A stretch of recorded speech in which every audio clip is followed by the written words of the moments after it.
N'amateka tugiye kugaruka ku rugendo rwa Igoma Bano, umwe mu bahanzi nyarwanda bazwi mu njyana Afropop na R&B. Turarebera hamwe aho yakuriye, uko yinjiye mu muziki n'indirimbo zamumenyekanishije, nuko yagiye yubaka izina rye mu muziki nyarwanda. Komeza urebe iyi video kugeza ku musozo kugira ngo umenye byinshi ku buzima n'urugendo rwa Igoma Bano.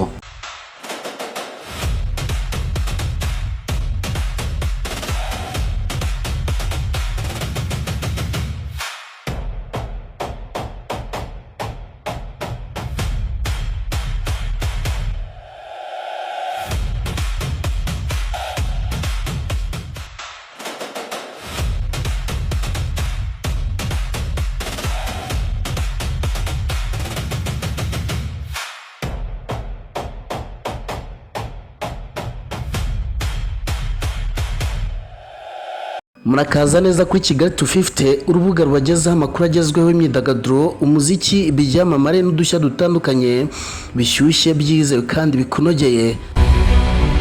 Igoma Bano ni umuhanzi nyarwanda uririmba, wandika indirimbo, akanatunganya umuziki. Yavutse ku itariki 5 Mutarama 1994, avukira mu Rwanda.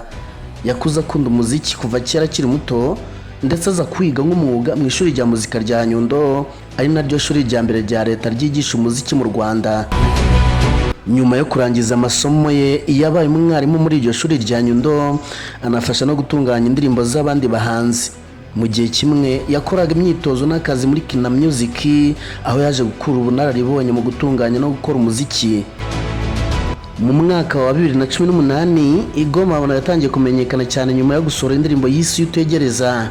Iyo ndirimbo kandi ni nayo yamwinjije mu bahanzi bakunzwe mu Rwanda. Nyuma yakomeje gusohora izindi ndirimbo zirimo Gake, Nukuri, Nakosa, The One, Energy n'izindi zatumye izina rye rirushaho kumenyekana.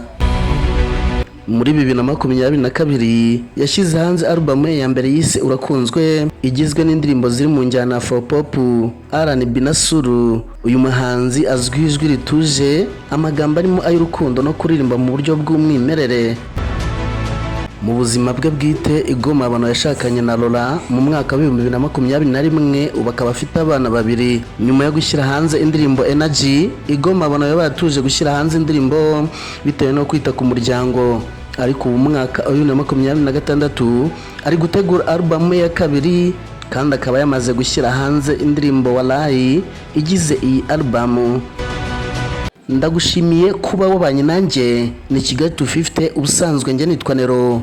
Amakuru yo nakagaruka, icyo usabwa ni ugukanda subscribe, like, comment na share. Ntiwibagirwe kandi gukanda ku kazogera kugira ngo aya makuru ajya kugeraho mu bambere. Mwifurije kugubwa neza.